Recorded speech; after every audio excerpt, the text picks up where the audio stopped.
वासुदेवाय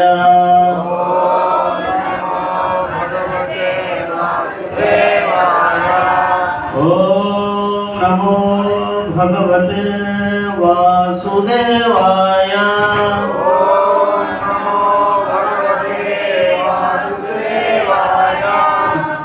ये कृष्णा करुणा सिंधु दीनबंधु जगत्पते गोपेश गोपिका कांत राधा कांत नमोस्तुते तत्व कांचन गौरांगी राधे वृंदावनेश्वरी वृषभानुसुते प्रणमामि हरि नमो महावदन्याय कृष्ण प्रिय प्रदाय कृष्णाय कृष्ण चैतन्य नामनाय गौर विशेष नमः नमो ब्रह्मण्य देवाय गो ब्राह्मण हिताय च जगद हिताय कृष्णाय गोविंदाय नमो नमः।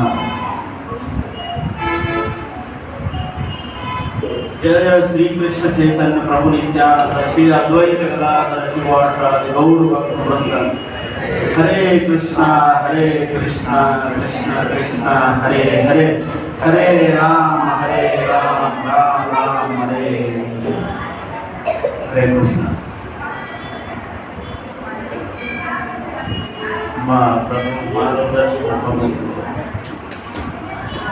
అనంతకోటి ప్రణామాలు మాతాజీకి మా రాజంపేట భక్త బృందం అంతా కూడా దండవస్తున్నాము.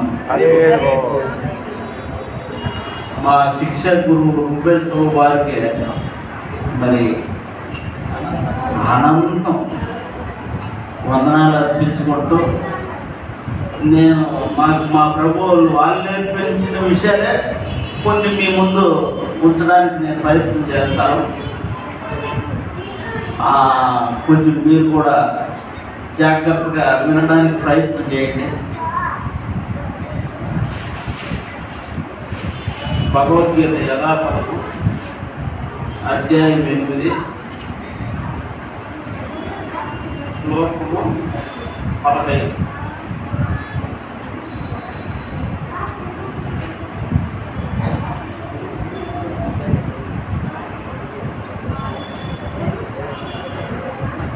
శ్లోకం చెప్పండి. మాముపేత్య పునర్జన్మ దుఃఖాలయమశాశ్వతం నాప్నువంతి మహాత్మానం సంసిద్ధిం పరమాం గతా మాముపేత్య పునర్జన్మ దుఃఖాలయమశాశ్వతం నాప్నువంతి మహాత్మానం సంసిద్ధిం పరమాం గతిం.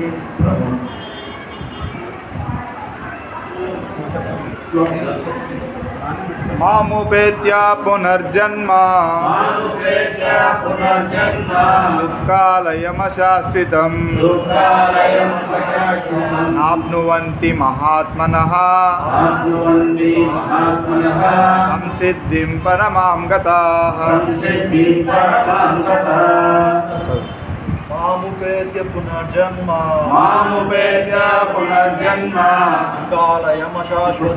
దుఃఖాలయమశాశ్వతం నాప్నువంతి మహాత్మానః సిద్ధిం పరమాం గతాః. మాముపేత్య పునర్జన్మ దుఃఖాలయమశాశ్వతం నాప్నువంతి మహాత్మనః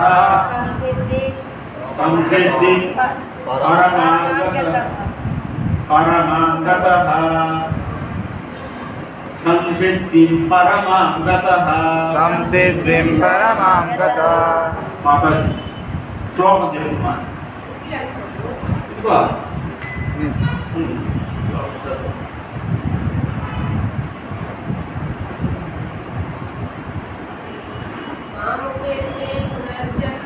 మానుపేత్య పునర్జన్మ దుఃఖాలయమశాశ్వతం నాప్నువంతి మహాత్మనః సంసిద్ధిం పరమాం గతః. మాం మాం చెప్పండి. మాం మాం నన్ను నన్ను ఉపేత్య ఉపేత్య పొంది పొంది పునః పునః జన్మ జన్మ తిరిగి జన్మించుట తిరిగి జన్మించుట దుఃఖ ఆలయం దుఃఖాలయం దుఃఖములకు నిలయమైన దుఃఖమునకు నిలయమైన అశాశ్వతం అశాశ్వతం అనిత్యమైన నిత్యమైన నా అప్నువంతి ఆత్మవంతి పొందురు పొందరు కొందరు మహాత్మనః మహాత్మనః మహాత్ములు మహాత్ములు సంసిద్ధి సంసిద్ధి పూర్ణత్వమును పూర్ణత్వమును పరమ పరమ ఉత్కృష్టమైన ఉత్కృష్టమైన గతః గతః పొందిన వారై నిలవారై. అర్థము వాక్యం చెప్పినది భక్తి వేదాంత స్వామి శిలా ప్రభుపాదకి భక్తి యోగులైన మహాత్ములు నన్ను పొందిన పిమ్మట అత్యున్నత సిద్ధిని పొందిన వారు ఒకటిచే దుఃఖ నిలయమైన ఈ అనిత్య జగత్తులకు మరలా తిరిగి ఎన్నడను తిరిగి రారు. శ్లోకము బాగా వినండి. భక్తి యోగులైన మహాత్ములు నన్ను పొందిన పిమ్మట అత్యున్నత సిద్ధిని పొందిన వారు ఒకటిచే దుఃఖ నిలయమైన ఈ అనిత్య జగత్తులకు మరలా ఎన్నడను తిరిగి రారు. భాష్యం. అనిత్యమైన ఈ భౌతిక జగత్తు జన్మ వృద్ధాప్యము రోగము మరణము అనే దుఃఖములచే నిండి ఉండుటచే సంసిద్ధిని సాధించి దివ్య కృష్ణలోకమైన గోలోక బృందావనమును పొందగలిగే మహాత్ముడు సహజముగానే ఈ లోకమును తిరిగి రాకూడదు. అట్టి దివ్యధామము అవ్యక్తము అక్షరము పరమగతి అని వైదిక సాహిత్యములో వర్ణించబడెను. అనగా ఆ లోకము మన భౌతిక సృష్టికి అతీతము మరియు అచింతము, కానీ అది పరమగతి అయి మహాత్ములకు అత్యున్నత గమ్యస్థానమై ఉన్నట్టుది. మహాత్ములైన వారు శుద్ధ భక్తుల నుండి దివ్య ఉపదేశములను పొందుతూ క్రమముగా కృష్ణ చైతన్యముతో భక్తియుక్త సేవను పెంపొందించుకొందురు. వారు భగవత్ సేవలో నెలకొని ఉండుట చేత భౌతికమైన స్వర్గాది ఉన్నత లోకములు కానీ చివరకు వైకుంఠ లోకములు కానీ వాంఛింపరు. వారు కేవలము కృష్ణుని మరియు కృష్ణుని సాంగత్యములు తప్ప మరి దేనిని వాంఛింపరు. నిజమునకు అదే జీవితపు అత్యున్నత పరిపూర్ణత్వం. ఈ శ్లోకం ప్రత్యేకించి దేవదేవుడైన శ్రీకృష్ణ భగవానుని సాకారవాదులైన భక్తుల గురించే ప్రస్తావించుకుంటున్నాను. అట్టి కృష్ణ చైతన్యంతో కూడిన భక్తులు జీవిత సంసిద్ధిని పొందగలరు. అనగా వారే సర్వోన్నత జీవులగుదురు.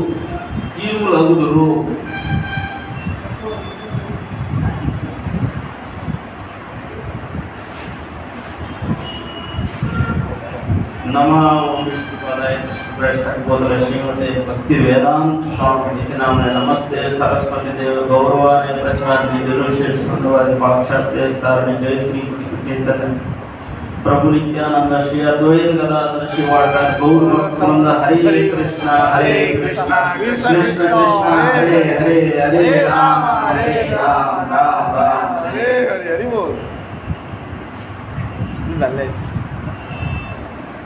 హరే కృష్ణ. మా మాతాజీ ముందర ప్రభు ముందర మాట్లాడాలంటే కొద్దిగా నాకు పై కొద్దిగా ప్రభా ఇంకా బలంగా ఉండాలి ప్రభా. మీకేమైనా తెలియదు ఉంటే చెప్తారు కదా, అవును ధైర్యంగా ఉండాలి. మాముపేత్తు పునర్జన్మ దుఃఖాలయం అశాశ్వతం నాప్నువంతి మహాత్మానం సంసిద్ధిం పరమాం గతిం. దుఃఖాలయం అశాశ్వతం. ఇక్కడ ప్రస్తుతము మనం నివసిస్తున్నటువంటి ఈ ప్లేసు భగవంతుడు ఇది మంచి ప్రదేశం కాదు అని మనకి ఇక్కడ వివరిస్తున్నాడు. మనం ఏమి బాగుంది, ఈ మధ్యలో మంచి కారు కొనుక్కున్నా, మంచి ఇల్లు కట్టుకున్నా, మంచి సుఖం అవుతుంది మన జీవనం, నా జీవనం అని మనం అనుకుంటున్నాం కదా, అవుతుంది అనుకుంటున్నాము. కానీ ఇది బుద్ధిమంతులు ఇప్పుడు ఉండకూడదు. ఇది దుఃఖాలయం. దుఃఖాలయం అంటే జన్మ దుఃఖం, జరా దుఃఖం, జాయా దుఃఖం, పునఃపునః సంసార సాగరం దుఃఖం. తస్మాత్ జాగ్రత్త జాగ్రత్త జాగ్రత్త. బాల్యమైన దుఃఖమే, యవ్వనమైన దుఃఖమే, ఇంక వృద్ధాత్మ సుఖం ఎవరిన ముసలాళ్ళు చెప్తారు. ఎంత వృద్ధాత్మ మరి ప్రమాదకరమైన దుఃఖం అన్నమాట. ఎందుకంటే ఇక్కడ ప్రభుపదుల భాషల్లో ఇస్తున్నాడు, ఈ అనిత్యమైన భౌతిక జగత్తు జన్మము, మృత్యువు, రోగము, వృద్ధాప్యము అనేటటువంటి భౌతికమైనటువంటి క్లేశాలతో కూడుకున్నటువంటి ప్రదేశము. నిజానికి జీవుడి యొక్క సహజ స్థితి సుఖాన్ని కోరుకోవడమే. మన యొక్క సహజ స్థితి సుఖమే. అయితే మనము ఇప్పుడు ఒక అద్దెంట్లోకి వెళ్ళేసి నేను ఇల్లు పాలసీలింగ్ చేయించుకుంటాను, నేను బాగా చేయించుకుంటా అంటే ఆయన రేపు నెల ఇల్లు ఖాళీ చేయించేస్తాడు. రేపు నెల ఆయన ఇల్లు నువ్వు ఖాళీ చేసే అంటాడు అన్నమాట. మనం అద్దెంటికి మనం ఉండడానికి మంచి చేసుకున్నప్పుడు అక్కడ మనం ఉండడానికి అది మన సొంతం కాదనమాట. అది మన సొంతం కాదు. అదేవిధంగానే ఈ భౌతిక శరీరం వచ్చింది కదా అని దీన్ని మనం ఏం చేస్తున్నామంటే ఎంట్రుకలు నచ్చిపోతే రైట్ చేసేసుకోవడము, పనులు ఊడిపోతే పనులు కట్టించేసుకోవడము, ఎట్లే చెవులు ఎన్నపడి చెవులు మెసలు పెట్టి ఎట్లా సర్దుకునేస్తున్నాం అనమాట. మనం ఇవన్నీ కూడా బాగా అంటే ఈ దెబ్బతిని అన్నీ కూడా కొంచెం తీసేసి మళ్ళీ దానికి మెరుగులు ఎత్తుకొని బాగుంది అని అనుకుంటున్నాం అన్నమాట. అది మన పరిస్థితి.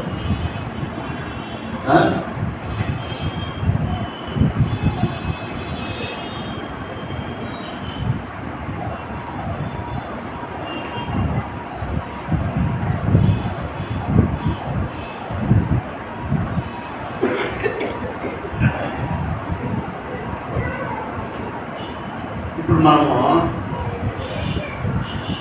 గ్రంథాలయంలోకి వెళ్ళామనుకోండి, గ్రంథాలయంలోకి వెళ్ళి ఏమండి ఇక్కడ భోజనాలు ఉన్నాయా అని అడిగామనుకోండి, వాళ్ళు ఏమంటారు, మీరు పొరపాటు పడ్డారు, ఇది భోజనాలయం కాదు గ్రంథాలయం అంటారు. ఇప్పుడు ఇక్కడ వచ్చే ఇక్కడ కృష్ణాలయం అంటే ఆలయం అంటే పర్మనెంట్ అని సంస్కృతంలో అర్థం, శాశ్వతం అని ఒక అట్లా. భోజనాలయంలోకి గ్రంథాలు ఉన్నాయంటే మీరు పొరపాటు పడతారు. అట్లా ప్రజెంట్ మన పరిస్థితి ఇక్కడ దుఃఖాలయంలో సుఖాలయం ఉన్నాయా అని అడుగుతున్నాం. ప్రభు సుఖాలయం ఉందే ప్రభు అని అడుగుతున్నాం అన్నమాట. ఇప్పుడు ప్రభు ఏమంటాడు, మీరు పొరపాటు పడ్డారు, ఇక్కడ దొరకదు, మీరు కోరుకునేదే ఇక్కడ. ఒక వేరే చోట భోజనాలు ఉన్నాయి, భోజనాలయంలో భోజనాలు ఉన్నాయి, వేరే చోట ఉన్నాయి, కాకపోతే ఇక్కడ దొరకవు. మీరు వేరే చోట వెళ్ళే అట్లా జీవుడి యొక్క సహజ స్థితి సుఖమే అయినా అది మనము ఎక్కడ వదిలేసినామో అక్కడ కాకుండా మనం లేని చోట వెతుక్కుంటున్నాం అన్నమాట. ఒకసారి ఏమైందంటే ఒక మాతాజీ తిరుపతి బస్సు ఎక్కుతుంది అనమాట. అప్పుడు ఆమె కాలు గజ్జలు జారి పడిపోయాయి. అయితే ఆమె ఏం చేస్తుంది, ఆమె ఎక్కడ జారిపోయిందే బస్ స్టాండ్. తిరుపతి బస్సు ఎక్కేటప్పుడు ఫస్ట్ అంతా జరిపోయింది. అది చాలా తెలివైంది కదా. ఇక్కడ లైట్ లేదు, రాజంపేటలో లైట్ ఉంటుంది, అక్కడ బాగా లైట్లు ఉంటాయి, అక్కడ దిగినప్పుడు వెతుకున్నానులే అనుకున్నారు. ఇక్కడ బస్సు దిగింది. బస్సు దిగితే బాగా వెళ్తుంది కదా, వెతుకుతుంది అనమాట. వెతుకుతూ ఉంది. ఏమ్మా ఎందుకు అలా వెతుకుతున్నావు అని అంటే, అమ్మా నేనేం తెలివి తక్కువ దాన్ని కాదు, నాకు తెలుసులేపో, మీరేం చెప్పదు, మీకు చెప్తే గొంతు కొట్టేద్దామని అంటే, అమ్మా నీకు ఏదైనా మాకు తెలిసినంత వరకు సూచనలు ఇస్తాము, ఊరికే తెగ ఎత్తుకేస్తున్నావు, ఏమి నీ సమస్య చెప్తున్నాను. ఏం లేదు, నేను తిరుపతి బస్సు ఎక్కుతుంటే కాలు పెట్టి జారిపోయింది, అక్కడ కరెక్ట్ లేదు, అందుకని ఇక్కడ రాజంపేటలో బస్సు దిగేశాను కదా, ఇక్కడ వెతుక్కుంటున్నాను అని. అమ్మ నువ్వు పొరపాటు పడ్డావమ్మా, నువ్వు ఎక్కడైతే జారిపోయిందో అక్కడే వెతుక్కోవాలా, అయితే అక్కడ కరెక్ట్ లేదు కదా, ఎలా వెతుక్కోవాలా అని ఏం ప్రశ్న. ఏదో విధంగా కరెక్ట్ లేకపోయినా వెతుక్కుంటే అక్కడే దొరుకుతుంది అన్నమాట. అట్లా ఈ జీవుడు అనంతకాలం నుంచి వెతుక్కుంటూనే ఉన్నాడు. జలజ నవలక్ష్యాన్ని స్థావర లక్ష్యంసతే క్రమయో ఉత్తర సంఖ్యక పక్షీనాం దశలక్ష పశునాం శీర్షలక్ష్యాన్ని మనుష్య చతుర్లక్ష్యాన్ని 84 లక్షల జన్మలు. దీనికి భాగవతంలో మనకు శాస్త్రాల్లో ఒక స్త్రీకి అనేక మంది భర్తలు ఉన్నటువంటి సంఘటనలు కొన్ని ఉన్నాయి. భాగవతంలో ఒక స్త్రీకి అనేక మంది భర్తలు ఉన్నట్టు, ఇప్పుడు మనం ద్రౌపది చూస్తే 5 మంది భర్తలు అని. ఇలాగే ఇంకొక స్టోరీ ఉంది భాగవతంలో. ప్రాచీన మహర్షి యొక్క పుత్రులందరూ కూడా ఒక ఆమెను వివాహం చేసుకుంటారు. ఈ ప్రాచీన మహర్షి అనేవాడు ఏమంటే ఈ కొడుకుని చెప్పాడు అనమాట, మానవ జన్మ చాలా దుర్లభమైంది, ఇది చాలా అరుదు, మీరంతా తపస్సు చేసుకోండి, మీరంతా భగవంతుని ప్రసన్నం చేసుకోండి అని చెప్పేశాడు ఈ ప్రాచీన మహర్షిని. తర్వాత కొడుకులు తపస్సులకు వెళ్ళిపోయారు. కొడుకులు తపస్సులకు వెళ్ళిపోయినాక ఇతనేం చేశాడంటే, ముసలోడు కదా,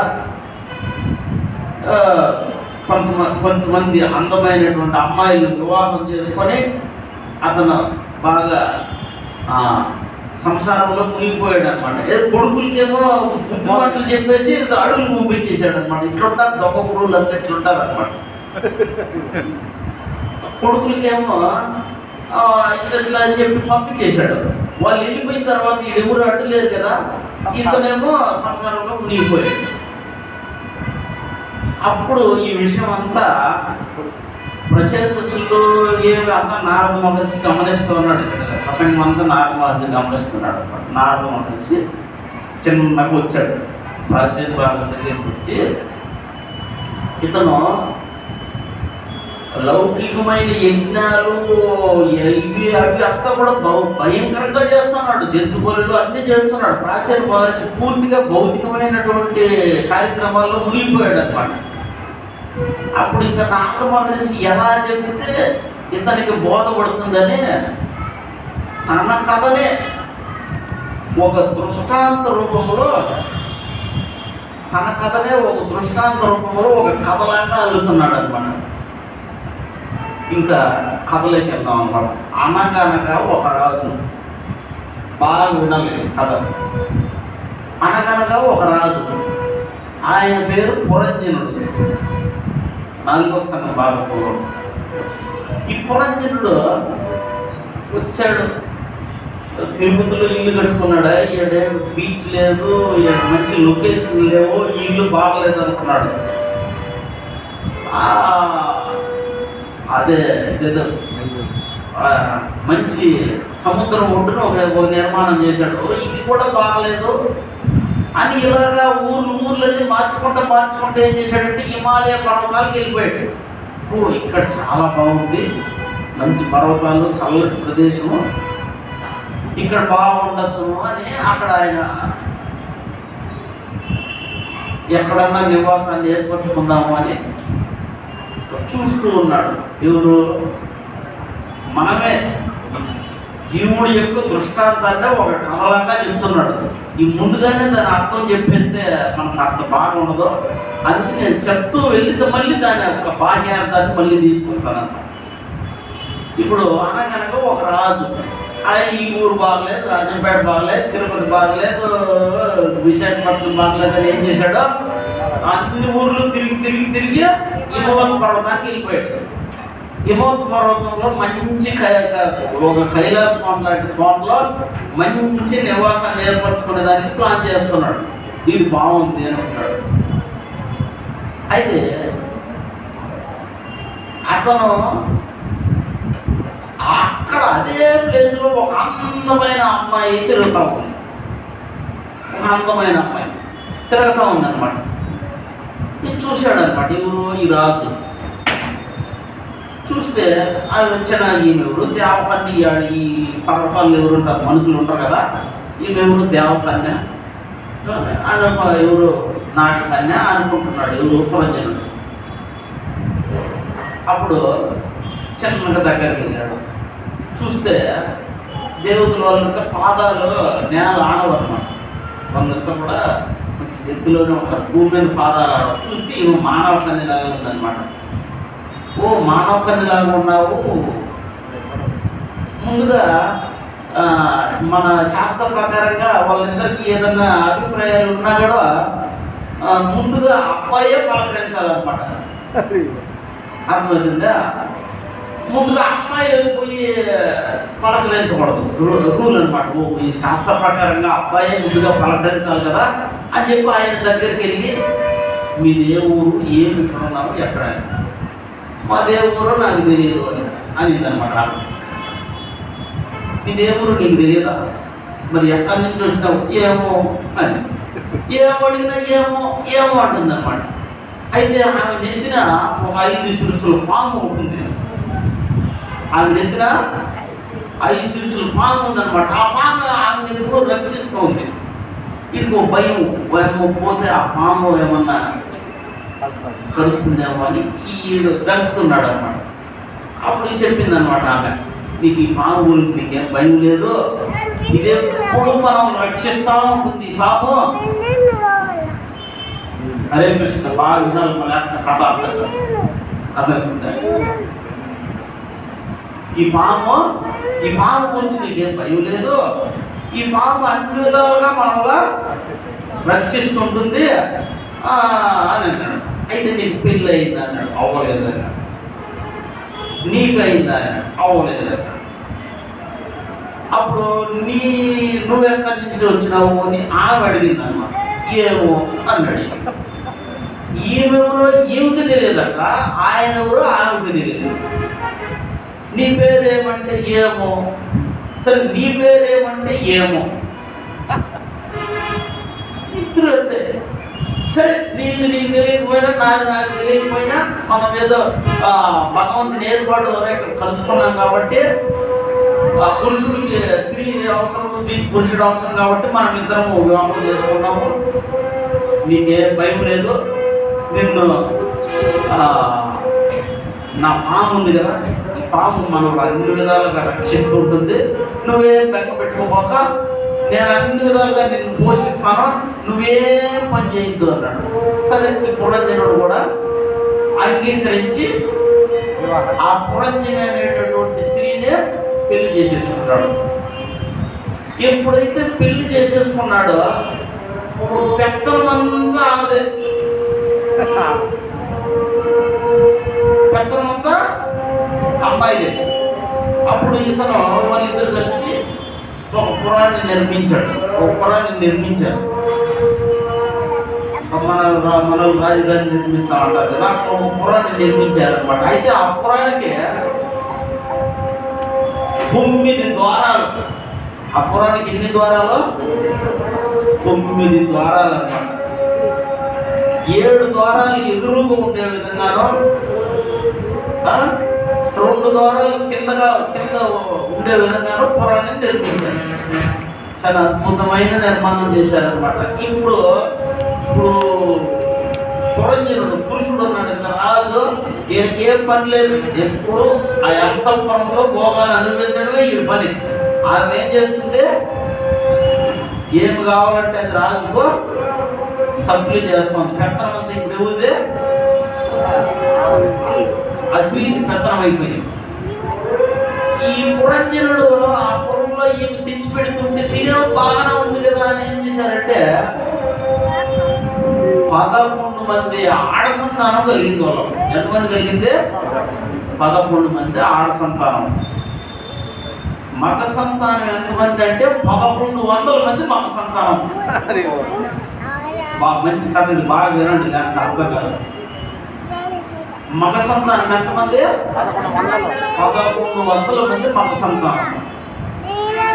ఇంకేముంది, ఆడపిల్లలు వచ్చేసినారు, అల్లుళ్ళు వచ్చేసినారు, పుత్రులు వచ్చేసినారు. వాడు బాగా విస్తరించేస్తున్నారు రాజ్యం.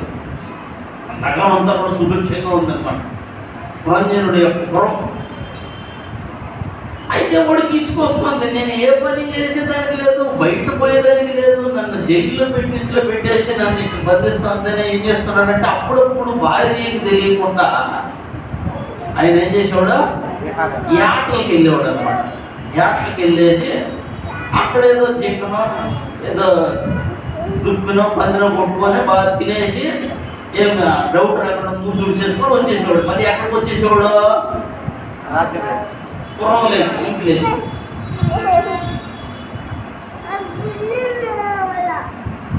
అరే అనక ఇట్లా జరుగుతూ ఉంది. హ్యాపీగా ఉన్నారు, మొత్తం ఎంత హ్యాపీగా ఉన్నారనమాట. ఇంతలో ఏమైందంటే ఒక అమ్మాయి చండవేరుడు, అతనిపై ఇంకొక కథ, ఈ కథ కొన్ని ఇందులో ఇంకొక కథ వస్తుంది అనమాట. చండవేరుడు అనేవాడికి ఒక అందమైన అమ్మాయి ఉంది. ఆ అమ్మాయికి ముగ్గురు, ఆ చండవేరుడికి 3 సంతానం, 2 కొడుకులు, 1 కూతురు.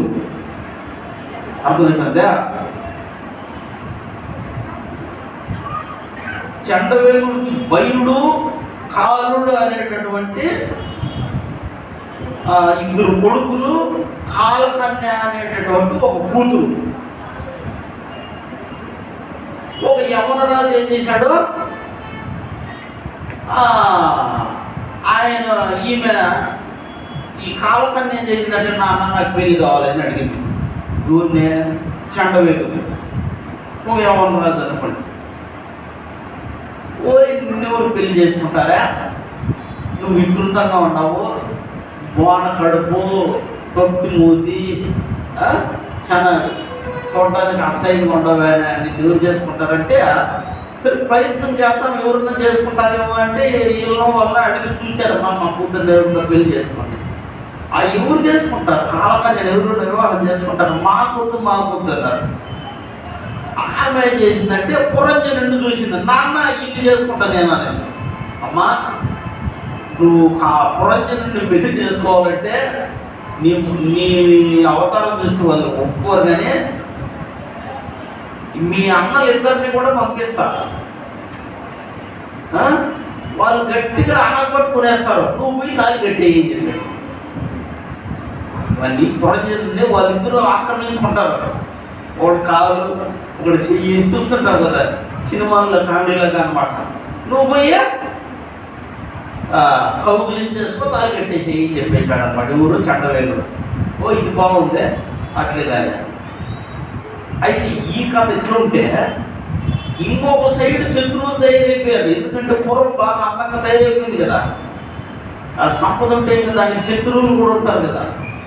ఒక యమన దేశపు రాజు ఏం చేశాడంటే ఆ పురంజనుడి యొక్క రాజధాని మీదకే, ఇప్పుడు పురంజనుడి కథ ఆడబెట్టి కాలకన్య కథ చెప్పాం. కాలకన్య కథ కూడా అక్కడ నిలిపి ఇంకొక కథ మళ్ళీ స్టార్ట్ చేస్తున్నాం. కథలో కథ ఇప్పుడు 3 కథలు వస్తాయి ఇక్కడ. ఇంకొక కథ, ఈ పురంజనుడు పురం మీదకి 350 మంది మగ మిలిటరీ, 350 మంది ఆడ మిలిటరీ తీసుకొని యవనేశ్వరుడు అనే ఓడి తండ్రి తెచ్చాడు ఆ పురం మీదకి. యవనేశ్వరుడు వాడి పేరు. యవనేశ్వరుడు అనేవాడు ఎవరి మీదకి దండెత్తాడు? పురంజనుడు యొక్క పురం మీదకి దండెత్తాడు. ఎంతమందిని తీసుకొచ్చాడు? 350 మంది మగ మిలిటరీ, 350 మంది ఆడ మిలిటరీ. అర్థమవుతుందా? ఇప్పుడు ఈ కథ గడిబిడిగా ఉంది కదా, నేను బాగా అర్థమయ్యేది మళ్ళీ అర్థం తీసుకొస్తాను.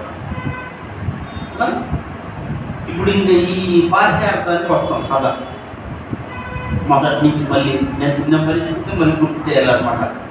నేను చెప్పేస్తాను మొదట్లో, మళ్ళీ మర్చిపోతుంటాను నేనే.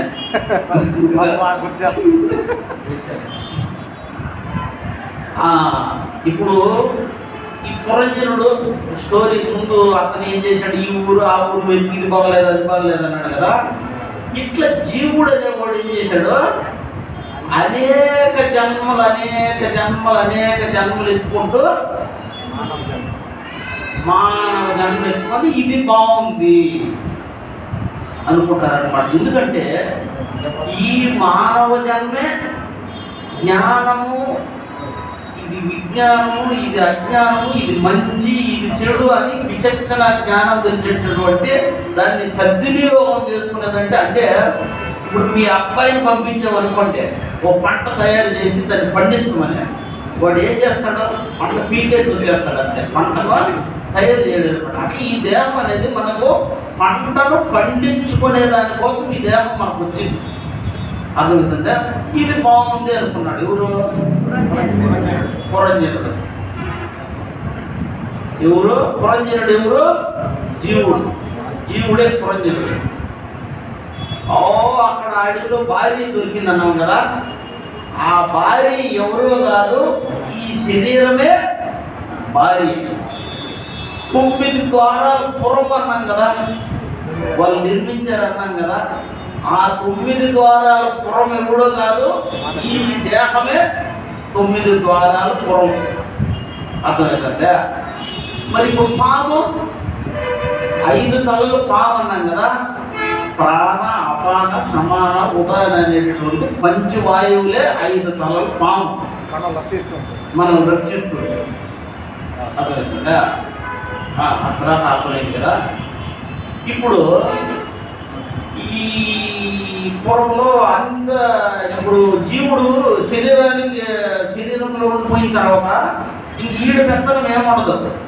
ఇంద్రియాలు చెప్పినట్టు జీవుడు పెత్తనం ఏముండదు. ఇంక శరీరం చెప్పినట్టు ఏనాల్సింది. అంటే శరీరం ఎవరు? భార్య. శరీరం ఎవరు? భార్య. ఇంక ఇతను పెత్తనం ఏముండదు అనమాట. ఎందుకంటే పెడితేనే తినాల. చేతిలో కర్మేంద్రియాలు జ్ఞానేంద్రియాలు పెడితేనే తినాల, లేకపోతే లేదు. కాబట్టి ఇది తింటే తినాల. శరీరం తింటే భార్య తింటేనే భర్త తింటాడు. భర్త జీవుడు, భార్య శరీరం అన్నాం కదా. భార్య తింటే జీవుడు తిన్నట్లే. భార్య తినలేదంటే జీవుడు తినకుండా ఉన్నట్లు లెక్క అన్నమాట. అర్థమైందా? ఇప్పుడు ఇంకా అప్పుడప్పుడు విసిగి పుట్టి భార్యకి తెలియకుండా వేట్లాడుకొని వస్తానంటాడు కదా. అంటే ఇది మనము మేలుకొని ఉన్నటువంటి అవస్థ ఒకటి, మనం నిద్రించినటువంటి అవస్థ ఒకటి. నిద్రించినటువంటి అవస్థలో మనం ఎక్కడెక్కడ పోతామంటే, మంచి లారీ తారమారు పట్ట తీసుకొని గట్టి బ్యాగ్ కుట్టించుకొని ఒక మంచి ధనం దాన్ని నిండా పెట్టి దాచేసి వస్తాం ఏడ కళ్ళం. ఎందుకంటే ఈ రీసెంట్ పట్టు బ్యాగ్ అయితే చినిగిపోతుందేమో అని భయం అనమాట. అందుకని లారీ తారమారు పట్టు బ్యాగ్ కుట్టించేసి దాని నిండా డబ్బులు పెట్టేసి గట్టిగా దాచేసి వస్తాం. ఎక్కడ? ఇక్కడ భార్యకి తెలియకుండా జీవుడు అప్పుడప్పుడు బయట వెళ్ళేసి వాడు కొంచెం ఏదో తినేసి మళ్ళీ ముద్దులు చేసుకొని మళ్ళీ దేహంలోకి వచ్చేస్తాడన్నాం కదా. అది ఎవరో కాదు, మనస్సు. అర్థమవుతుందా? అర్థం కాకుండా అంటే చెప్పండి. అర్థమవుతుందా? ఇప్పుడు యవనేశ్వరుడు 350 మందిని మిలిటరీ మా ప్రభు బాగా అదే 350 మంది మగ మిలిటరీ, 350 మంది ఆడ మిలిటరీ అంటే ఎవరో కాదు. ఈ సంవత్సరానికి ఎన్ని రోజుల 365 రోజులు. సరే నేనే పొరపాటు పడ్డా. 365 మగ మిలిటరీ, 365 ఆడ మిలిటరీ. వీళ్ళెవరో కాదు, పగుళ్ళు రాత్రులు. పొగులంతా మగ మిలిటరీ యుద్ధం చేస్తే రాత్రంతా ఆడ మిలిటరీ యుద్ధం చేస్తారనమాట. వీళ్ళు ఏం చేస్తున్నారు, యుద్ధం చేసుకుంటూ వాళ్ళు ఏం చేశారు, ఈ నవద్వారం అనే పురములేకే ఎంటర్ అయిపోయినారు. 9 ద్వారాల్లో ఎంటర్ అయిపోయినారు. ఎవరు? ఈ పగుళ్ళు రాత్రులు అంటే కాలము. ఇప్పుడు నువ్వు ఇంట్లో ఫోటో ఉంది, నువ్వు చిన్నప్పుడు ఫోటో ఉందా, అప్పుడు ఎట్లా ఉండవు ఇప్పుడు ఎట్లా ఉండవు చెప్ప, మార్పు వచ్చేసింది కదా. అట్లా ఈ మిలిటరీలు యుద్ధం చేసే మిలిటరీలు ఎవరు? కాలం. రాత్రుల్లో ఆడ మిలిటరీలు యుద్ధం చేస్తారు, పగులు మగ మిలిటరీ యుద్ధం చేస్తారు. ఈ పురంజనుడు యొక్క పురం మీదకి దండెత్తి వచ్చేసారు. 9 ద్వారాలు ఆక్రమించేశారు. 9 ద్వారాల పురం మీదకి. ఈ 9 ద్వారాల పురం ఎవరు? మన శరీరం. వాళ్ళు 9 ద్వారాలు అంటే ఇప్పుడు కళ్ళుకు దెబ్బ కొట్టేసారు. కళ్ళు అంటే కళ్ళు సరిగ్గా కనపడలేదంటే వాళ్ళు కొట్టినారు కాబట్టి ఇప్పుడు అయిపోయింది. దాన్ని మనం ఏం చేసుకుంటామంటే కవర్ చేసేసుకుంటాం. ఇప్పుడు నేను ట్రైన్లో వచ్చినప్పుడు ముసలోడు ఎవరన్నా దొరకతారంటే ఒకడు కూడా దొరకడం. ఎంత బాగా నీట్గా జుట్టుకు రంగు వేసేసి ఎంత బాగా కవర్ చేసేస్తారంటే, ఈ రైల్లో ముసలోడు ఎవరన్నా ఉంటే నేనే ఏమో అనిపించింది.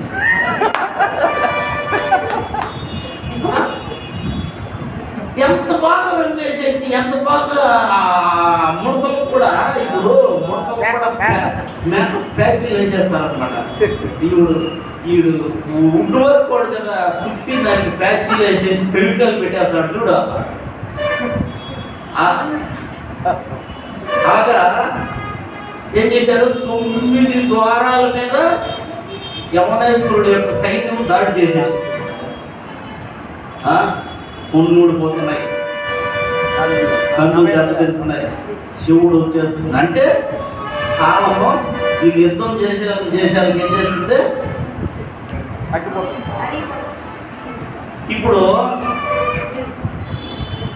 వైద్యుడు కాలుడు వారిని పట్టుకునే దానికి రెడీగా ఉన్నారు. ఎవరిని ఈమె ప్రేమించింది ఈమె కాలకన్య, ఈయన్ని నేను ఈయనే పెళ్లి చేసుకుంటాననే చండవేగుడు యొక్క కూతురు. అమ్మా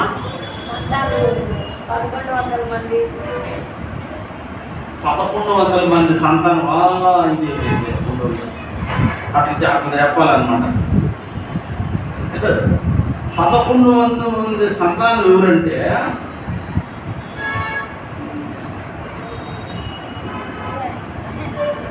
సంస్కారములు, వాసనలు. అందుకే బాగా వినేవాళ్ళు ఉంటేనే కథ చెడిపోకుండా ఉంటుంది. ఎట్లా ఉండాలన్నమాట ముందర. సంస్కారములు, వాసనలు అనేవాళ్ళు 11 మంది ఆడపిల్లలు. ఇప్పుడు ఈ బట్టలో కర్పూరం వేసి మూట కట్టామనుకోండి, 2-3 ఉతుకులకు వాసన పోతుంది. ఆడపిల్లలు పుట్టింటికి వెళ్ళిపోయినట్లు అర్థమవుతుందా? ఈ సంస్కారం అనే వాళ్ళు ఈ బట్టకేసిన రంగులాగా వాళ్ళు కరుణి ఉండిపోతారు. అందుకే మళ్ళీ ఏం చేస్తాం మనము, ఈ కాలము, కర్మ మన స్వభావం లాగా మళ్ళీ ఇంకో జన్మ తీసుకుంటాం. ఈ కాలము, కర్మ మన పూర్వజన్మ వాసన స్వభావం ఉంది కదా, దాన్ని అనుసరించే మనం దేనికి మనం చెట్టు అవుతామో ప్రకృతి ఏం చేస్తుంది, అటువంటి జన్మ ఇస్తుంది అనమాట. బాగా నిద్రపోయే జన్మ అంటే ఇనుబంటి జన్మ, బాగా తిండి తినే జన్మ అంటే పంది జన్మ. అట్లా దానికి తగ్గట్టు దానికి ఇస్తుంది అనమాట. కాబట్టి ఇప్పుడు మనం ఎన్నో భ్రమిస్తుంటాము. ఇవన్నీ వాసనలు, ఇవి వీలైనంత వరకు తొలగించుకోవచ్చు. కానీ సంస్కరణలు అనేటివి అవి తొలగవు. అవి గుడ్డకేసిన రంగులాగా అవి అలా ఉండిపోతాయి అన్నమాట. జీవుడికే అలా ఉండిపోతాయి అన్నమాట. ఇప్పుడు ఇంకొక విషయం తెలుసా, మనం భాగవతం 2వ స్కంధంలో బ్రహ్మదేవుడు సృష్టి గురించి మనం చదువుతాం కదా. అక్కడ సృష్టి మొత్తం కూడా ఎలా చేస్తాడు, మళ్ళీ జీవుల్ని ఎలా సృష్టిస్తాడు బ్రహ్మ అంటే వాళ్ళ కర్మ కాలము స్వభావం, వాళ్ళ స్వభావం అనుగుణంగా కర్మ జీవుల్లో సృష్టి జరుగుతుంది అన్నమాట. అంటే ఒక మన్వంతర కాలం అంటే 72 చతుర్యుగాల కాలం మనమంతా కూడా ఈ సృష్టి అంతమైపోయినప్పుడు మనం భగవంతుడికి వెళ్ళిపోతాం. అక్కడికి వెళ్ళిపోయినా మళ్ళీ ఫ్రెష్గా అన్ని వేల కోట్ల సంవత్సరాలు మనం అక్కడ ఉన్నా కూడా సృష్టి ప్రళయమైనప్పుడు మళ్ళీ మన స్వభావాన్ని బట్టి మళ్ళీ బయట వస్తాం. అందుకే ఇప్పుడు మన స్వభావం అనేది ఎప్పుడూ కాదు, ఈ మానవ దేహంలోనే మార్చుకోవాలా. లేదంటే నువ్వు 72 మహాయుగాలు బ్రహ్మదేవుడు కల్పంలో మనం అక్కడ వెళ్ళిపోయినప్పటికీ మళ్ళీ మన కర్మలు బట్టి మనం బయట వస్తాం. మళ్ళీ బ్రహ్మదేవుడు కొత్త సృష్టి చేసినప్పుడు మళ్ళీ మనం ఏ స్థాయిలో ఉంటే ఆ స్థాయిలో అర్థమవుతుందా. కాకపోతే దీనికి మానవ జన్మలో దీన్ని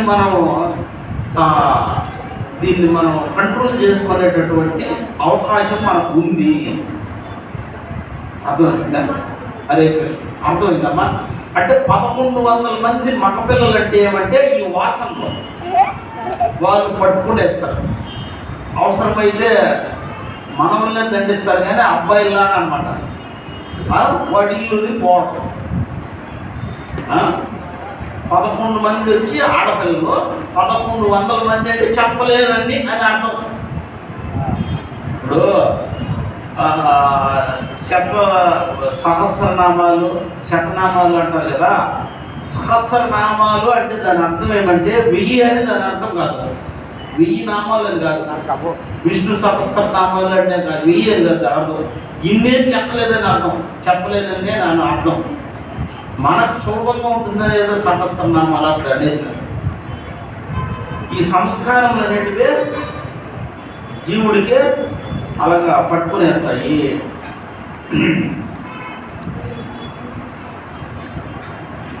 ఇంకా ఉండదు కదా.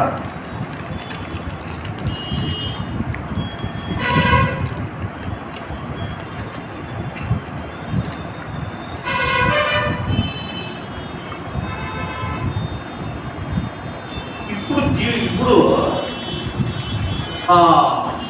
ఎక్కడున్నాం మన కథలో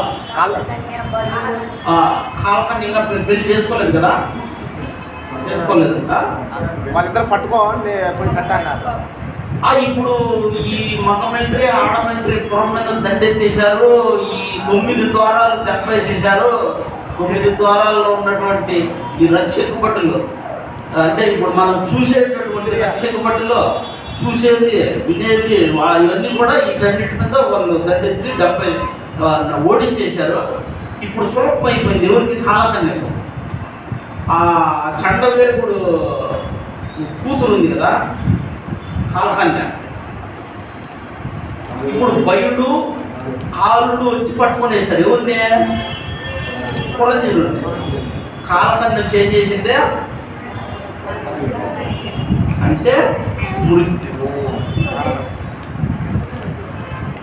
కాలకన్య వచ్చే కౌగిలించుకునేసింది, మృత్యు వచ్చేసింది జీవుడికి. ఇది ప్రతి జీవుడి యొక్క స్టోరీ. ఈ ప్రాచీన మహర్షికి అలా చెప్తే అర్థం అవుతుందని అలా చెప్పాడు అనమాట నారద మహర్షి. అర్థమవుతుందా? ఇప్పుడు ఇక ఈ పురంజనుడు ఈ జీవుడు ఈ పురంలో నుండి మనం ఏమంటాము, ఎప్పుడన్నా మనకు మరణం వచ్చినప్పుడే మనము ఈ శరీరం నుంచి బయట వెళ్తాము అనుకుంటాం కదా. ఇప్పుడు మనము ఏదైనా ఒక ఊరు నుండి తిరుపతి లాంటి కొంచెం చిన్న సిటీకి ఎవరైనా వస్తుంటారు, ఏదైనా కూలి చేసుకునే వాళ్ళు, ఏదైనా ఉద్యోగం చేసుకునే దానికి వస్తుంటారు కదా. అక్కడ వాళ్ళు ఒక ఇల్లు అద్దెకి తీసుకుంటారు. అక్కడ వాళ్ళు ఇల్లు అద్దెకి తీసుకున్నారంటే ఆ ఇంట్లోనే ఉంటారని కాదు, ఆ ఇంట్లోకి వచ్చేస్తారు. ఎక్కడెక్కడో తిరిగి వాళ్ళ ఉద్యోగమో లేదా వాళ్ళ కూలి ఏదో చేసుకొని మళ్ళీ వాళ్ళు ఆ ఇంట్లో కూర్చుంటారు అనమాట. అట్లా ప్రతిరోజు అనమాట. అర్థమవుతుందా? అట్లా ఈ జీవుడు ఏం చేస్తాడంటే ప్రతిరోజు శరీరాన్ని వదిలేసి పోతుంటాడు, ఎడగడుగు పోయేసి వచ్చేస్తుంటాడు. మనం చెప్పుకున్నాం కదా మనస్సు. ఇప్పుడు అతనే చక్కగా మనసు మీద పడుకుంటాడు ఇంట్లో, వాడు వెళ్ళిపోయింటాడు, ఎక్కడికో వెళ్ళిపోయింటాడు, మేడ మీద ఒక అమ్మాయిని కలిసేదానికి వెళ్ళిపోయింటాడు. లేదంటే వాడు బాగా ధనం సంపాదించడానికి దుబాయ్కి వెళ్ళిపోయింటాడు. అర్థమవుతుందా? అట్లా ఈ జీవుడు ఈ దేహాన్ని అప్పుడప్పుడు వాడి అవసరాలు కొద్ది ఈ దేహాన్ని వదిలేసి వెళ్ళిపోతుంటాడు. మనం పరకాయ ప్రవేశం ఈ మధ్య ఒక సినిమా కూడా తీశారు, అదే మన శంకరాచార్య వారి సినిమా కూడా చూశాడు, పరకాయ ప్రవేశం అని. అట్లా జీవుడు ఈ దేహం వేరు, ఈ జీవుడు వేరు. ఇది ఆత్మ సాక్షాత్కారాన్ని మొదటి పెట్టనమాట. ఎంతసేపు నేను ఈ దేహానికి సంబంధించిన వాళ్ళంతా మన వాళ్ళే, నేనే కట్టించానంటే ఈ బిల్డింగ్ ఇది అని మనం చెప్పుకుంటున్నావు కదా, ఇదే మాయా. ఇదే మాయ. మాయ అంటే మరి ఏమో లేదు, ఏదైతే సత్యం కాదో దాన్ని సత్యం అని భ్రమింపజేయడం, ఇదే మాయ. ఇది ఏమి మాయ కారణంగానే మనం ఏం చేస్తుంటామో బాగుంది, ఇది బాగుంది, అది బాగుంది అనుకుంటుంటాం. ఈ అమ్మాయి చూడు ఎంత బాగుందో, ఈ అబ్బాయి చూడు ఎంత బాగున్నాడు, ఇట్లా మనం ఏం చేస్తుంటామో భ్రమిస్తూ ఉంటాము. దీనికి కారణం ఏమే? మాయ. మాయ అంటే ఏమైనా అర్థం ఏమంటే ఉన్నది లేనట్లుగా, లేనిది ఉన్నట్లుగా మనకు భ్రమిస్తుంది. కాబట్టి ఇప్పుడు ఈ దేహం మనం కాదు, కానీ ఈ దేహం నువ్వు కాదయ్యా, ఈ విధంగా నీ మీదుగా మగ మిలిటరీ యుద్ధం చేస్తుంది, ఆడ మిలిటరీ యుద్ధం చేస్తుంది, కాలకన్య నీకు పొట్టు కట్టడానికి రెడీగా ఉంది, పెళ్లి చేసుకోవడానికి కౌలించుకోవడానికి రెడీగా ఉంది. ఈ విషయం మనం చెప్తే జాగ్రత్త పడండి. యాడ కాలకన్య, యాడ మగ మిలిటరీ, యాడ ఆడ మిలిటరీ, ఎవరు నా మీద యుద్ధం చేస్తున్నారు అనుకుంటారు అనమాట. నాకు అర్థం కాదనమాట. అట్లా ఇది భాగవత ధర్మం అంటే పరిపూర్ణమైనటువంటి ధర్మము. సామాన్యులకు ఈ తత్వము కానీ ఈ యొక్క సబ్జెక్ట్ కానీ అర్థం అవ్వదు. మెయిన్ ఇది చిన్న విషయం కాదు, ఇది అర్థమైందంటే వాళ్ళు ఇది నారదుడు ప్రాచీన మహర్షికి చెప్పినటువంటి కథ. ఇది అర్థమైతే కనుక నిజంగానే మనకు ఆత్మ సాక్షాత్కారం కలిగినట్లు. రూపేష్ బాబు చెప్పాను నేను, ప్రభు ఈ కథ చెప్తాను ప్రభు అంటే, నాయన అది నాకే అర్థం కాలేదు, నువ్వు ఎట్లా చెప్తా ఉన్నాడు. ఎంత మీద పడి ఎలాగోలోపు నేను ఒక కథను ఒక స్థాయికి తీసుకొస్తాను ప్రభు అని చెప్పాను. అట్లా ఎట్లో మీకు ఎంత మాత్రం అర్థమైందో, నేను ఎంత మాత్రం నాకు అర్థమైతే వచ్చిందో కథ మటుకు చెప్పేశాను. అట్లా జీవుడు కన్నుల ద్వారా బయటికి వెళ్తాడు. కన్నుల ద్వారా బయటికి వెళ్ళినప్పుడు ఎవరిని తీసుకెళ్తాడు? వెలుతురుని తీసుకెళ్తాడు. జీవుడు కన్నుల ద్వారా బయటికి వెళ్ళినప్పుడు ఒట్టి కన్నులు పెట్టుకొని వెలుతురు లేనప్పుడు ఏం చేస్తాడు? ఏం చేయలేడు, ఆనందాన్ని అనుభవించలేడు. కన్నులకు భగవంతుని యొక్క ఏర్పాటు చేత వెలుతురు తోడైతేనే ఏదైనా చూడగలుగుతాడు. జీవుడు ఈ ద్వారంలో వెళ్ళినప్పుడు ఎవరిని తీసుకెళ్తాడో? వెలుతురు. అర్థమైందా? ఆడ నారదుడు ఏం పేరు పెట్టాడంటే దీనికి, రెండు కన్నులు. ఈ కన్నులకి ఏం పేర్లు పెట్టాడంటే, ఎడమ కన్ను పేరు ఖద్యోత, కుడి కన్ను పేరు ఆవిర్ముఖి. అర్థమైందా? మనకు ఎడమ కన్ను చూపు కొంచెం తక్కువ అంట, బాబా అని చెప్తాను. కుడి కన్ను కొంచెం చూపు ఎక్కువ అంట. ఇవి రెంటిని ఏం పెట్టుకున్నాడు, ధిమంతుడు అనేటటువంటి స్నేహితుడిని వెంట పెట్టుకొని జీవుడు ప్రయాణిస్తాడు, చూస్తాడు అన్నమాట ప్రకృతిని. ఎంత బాగుంది ఈ అడవి, ఎంత బాగుంది ఈ లొకేషన్ అని ఆనందిస్తాడు అన్నమాట జీవుడు. తర్వాత ఒకటి విషయం మర్చిపోయినా, ఈ నవద్వార పురానికి 9 ద్వారాలు అన్నాం కదా. 9 ద్వారాలు, 7 ద్వారాల పైన, 2 ద్వారాలు కింద అన్నాము కదా. ఆ 2 ద్వారాల కింద ఏమో కాదు, వంటిపోయే ద్వారము, రూపపోయే ద్వారం, అంటే మల ద్వారము, మూత్ర ద్వారము 2 ద్వారాలు. తర్వాత తూర్పు వైపున 5 ద్వారాలు అన్నాం కదా. తూర్పు వైపు 5 ద్వారాలు ఏమో కాదు, 2 కన్నులు, 2 ముక్కు, 5 ద్వారాలు తూర్పు వైపు ద్వారాలు. 2, 4, 5. ఇవి ఈ చెవులు 2, ఇది ఉత్తర ద్వారము, ఇది దక్షిణ ద్వారము. అంటే ఆ పురంజనుడి యొక్క ఆ నగరానికి 9 ద్వారాలతో నగర నిర్మాణం జరిగింది. ఆ నగరం ఏదో మీకు ఇప్పుడు ఈ కన్ను ద్వారా ఈ రాజు బయటికి వెళ్ళేటప్పుడు ఈ పురంజనుడు సూర్యుడు అంటే ధిమంతుడు అనేటటువంటి స్నేహితుడిని అంట పెట్టుకొని పోయి ఆస్వాదిస్తాడనమాట, అంటే వెలుతుంది. తర్వాత ముక్కు రంధ్రాల ద్వారా జీవుడు బయటికి వెళ్ళేటప్పుడు నాలిని ముక్కులు, ఈయన ఏం పేరు పెట్టారు నారదుడు అంటే, ఎడమ ముక్కు పేరేమే నలిని, కుడి ముక్కు పేరు నాలిని. ఈ ముక్కుల్లో కూడా తేడా ఉందండి మనకు, అర్థమైందంటే. అందుకే మనము ప్రాణాయామము చేయాలట. ప్రభుత్వంలో భాగవతంలో కూడా ఇచ్చాడనమాట. అది నాకైతే నాకు ఎవరు నేర్పించలేదు, నాకు ఎవరు చెప్పలేదు. మీకు అది భాగవతంలో ఉంది కాబట్టి చెప్తున్నా, ప్రాణాయామం చేస్తే మంచిదట.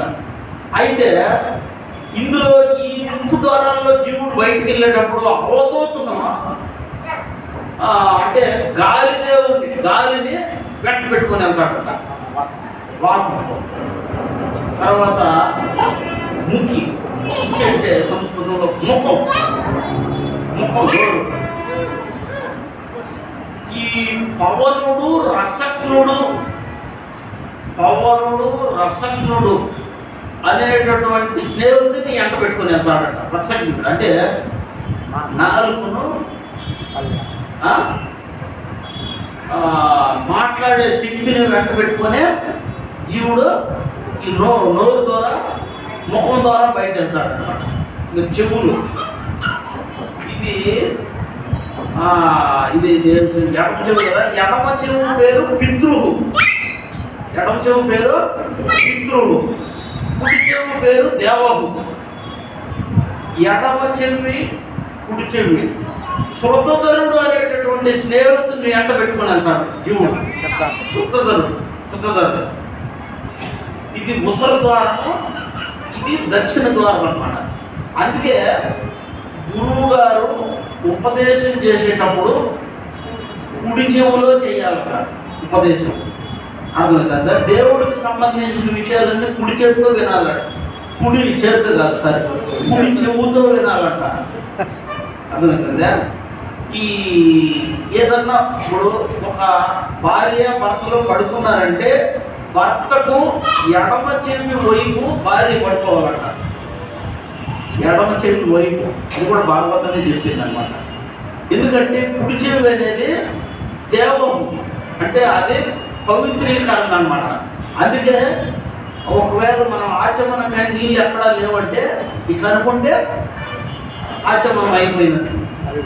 ఇట్లా అనుకుంటే ఇక్కడ అన్ని జలం ఉంటుంది, అనుకుంటే మనము పవిత్రం అయిపోతూ ఉంటాం.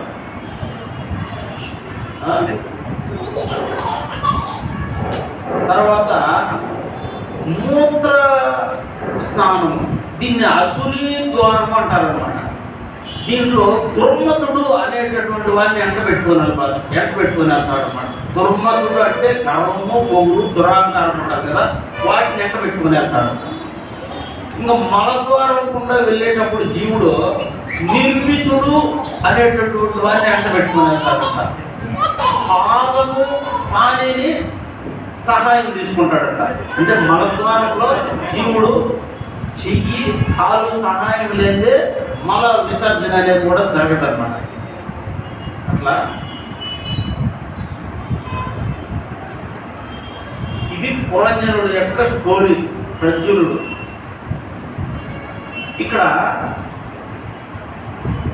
ఈ పురంజనుడు ఈ నవద్వారాల గల పురంలో ఈ విధంగా బంధింపబడిపోవడానికి కారణం ఏమంటే, ఇక్కడ నాట్యమహర్షి చెప్తున్నాడు, రాగము, ద్వేషము. దీని నుంచి ఇది మలము అని దీని పేరు. దీని పేరేమే మలం. రాగము, ద్వేషము, మలం ఎట్లా అవుతుంది అంటారు అన్నమాట. అని అంటే కొంతమందిని ప్రేమించడము, కొంతమందిని ద్వేషించడము.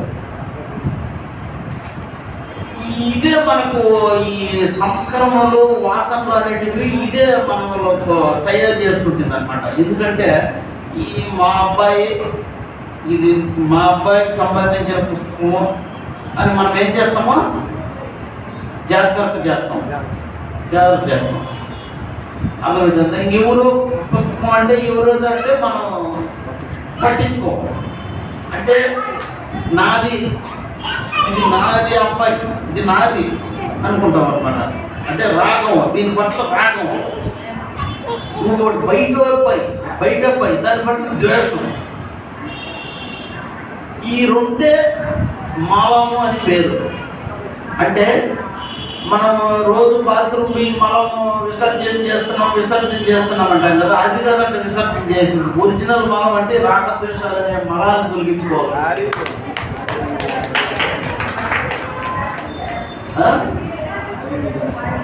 ఈ రాగము, ద్వేషం అనేటటువంటి ఈ మలాన్ని మనము తొలగించుకోవాలన్నమాట. ఇది ఈ జన్మ ఇంకొక జన్మకు కారణం అన్నమాట. ఇదే ఇంకొక జన్మకు ఈ రాగద్వేషాలే, కొంతమందిని ద్వేషించడము, కొంతమందిని ప్రేమించడము, ఇదే ఇంకొక జన్మ కారణం. ఇప్పుడు ఇది ఎట్లంటే ఇప్పుడు మనం రొయ్య హాస్పిటల్కి పోతే సరిపోతుంది, మనకు ఆత్మసాక్షి కరిగిపోతుంది. అయితే రొయ్య హాస్పిటల్కి పోయే ముందు భాగవతం చదివేసుకోవాలి, లేకపోతే కలగదు. భాగవతం చదివేసి మనం రొయ్య హాస్పిటల్కి వెళ్ళిపోయినామంటే ఎమర్జెన్సీ వాళ్ళతో మనకు ఆత్మసర్జకరం వచ్చేస్తుంది అనమాట. కొంతమంది యాక్సిడెంట్ అయిపోయిన వాళ్ళు, కొంతమంది ఫైటింగ్ పోట్లాడుకునేసిన వాళ్ళు, కొంతమంది పురుగుల మందు తాగిన వాళ్ళు, కొంతమంది ఫైటింగ్ నరుపుకునేసిన వాళ్ళు. ఎందుకు ఎట్లా అంటే ఆ అమ్మాయి కిరోసిన్ పోసుకొని తగలబెట్టుకునేసింది. ఎందుకమ్మా కిరోసిన్ పోసుకొని తగలబెట్టుకున్నామంటే మా ఆయన మంచోడు కాదు, అందుకని నేను కిరోసిన్ పోసుకునేసాను. ఇంకొకడు వచ్చి పురుగుల ముందు తాగేసినాడు. పాపం పూర్తిగా కావరు, సగం చచ్చిపోయి ఉంటారు అక్కడ పరిస్థితి. ఇంకొక ఆయన పురుగుల ముందు తాగేసినాడు. ఎందుకు పురుగుల ముందు తాగేసినావు అంటే ఏదో అప్పులు ఎక్కువ అయిపోయినాయి, నాకు ఇట్లా అయిపోయింది, అట్లా అయిపోయింది, ఇంకా ఏదో ఈ అవమానాన్ని భరించలేరు, అందుకని పురుగుల ముందు తాగేసినాడు అంటాడు అన్నమాట. ఏదో కారణం. ఇట్లా పెద్ద పెద్ద కలాట్లు, పెద్ద పెద్ద యుద్ధాలన్నీ కూడా ఎవరు ఎందుకు మొదలుతాయంటే ఏదన్నా చిన్న చిన్న రాజ్యం కోసం నేను బెటర్, నేను ఈ బిల్డింగ్లు కన్స్ట్రక్షన్ చేస్తూ ఉంటాను. ఒక ఇంచి కాడ నెల 6 నెలలు పెళ్లికి పడిపోతాం. ఒక ఇంచి కాడ, ఒకే ఒక ఇంచి కాడ 6 నెలలు పెళ్లికి పడిపోతాం. అవసరం అయితే కొట్టేసుకొని దానికోసం ఏమన్నా అయిపోవడానికి కూడా సిద్ధపడిపోతారు అన్నమాట. ఎందుకంటే అది నాది, ఇది నాది. ఒకసారి ఒంటిల్లు దగ్గర మన భక్తులు మనకు ఏం చేశారంటే ఇస్కాన్ 4 ఎకరాల స్థలం ఇచ్చేశారు వేరే భక్తులు. అది కొద్ది రోజుల తర్వాత ఏమైపోయిందంటే అది మనకి ఇచ్చినప్పుడు దాని విలువ ఎకరం ₹1,00,000. ఇప్పుడు దాని విలువ వచ్చి ఎకరం 4 కోట్లు. వాళ్ళు ఏం చేసినారంటే ఇది మా స్థలం మాకే కావాలంటే వాళ్ళు వచ్చి కూర్చున్నారు. అప్పుడు ఇది మాకు ఉపయోగం లేదు కదా అని ఇచ్చేశారు. ఆ పీలేరు నగరం అనేది కొంచెం విస్తరించి ఆ హైవే రోడ్డు పడేళ్ళకి ఇది మాకు కావాలని వచ్చారు. వాళ్ళు ఇచ్చిన వాళ్ళే మాకు కావాలని వచ్చారు. అప్పుడు అక్కడికి ఒక సర్వేర్ వచ్చాడు అనమాట. సర్వేర్ ఏంటి సార్ ఇది అంతా తెలిసినట్లు ఉంది కదా, దీనికి పోయి ఇంత పతంగం ఎందుకు సార్ అని ఆ సర్వేర్తో మాట్లాడితే ఆయన ఒకటి చెప్పాడు. నేను రాయలసీమలో పనిచేశాను, అందులో అనంతపురం జిల్లాలో పనిచేశాను. అది దైవ వశాన అది దానంతలకు అదే ఒక 2 రైతులకు మధ్యలో ఒక గిన్నెలో ఒక చిన్న చింత చెట్టు పడింది. చింత చెట్టు మొలక. సరే అందులో ఒక రైతు ఏం చేసినాడంటే దాన్ని రక్షించినాడు. మేకలు వేసేయకుండా దానికి ఒక చిన్న కళ్ళ వేసి నీళ్లు పోసి ఆ చింత చెట్టు కొంచెం పెద్దదైంది. ఆ చింత చెట్టు పెద్దదైంది. సరే ఆ చెట్టు రైతు ఎందుకు మాట్లాడిపోతుంది ఆయన వదిలేశాడు. ఈయన ఇంకొక రైతు నాదే బంధన ఏర్పరచుకొని దాన్ని పెంచుకొనేసాడు అనమాట.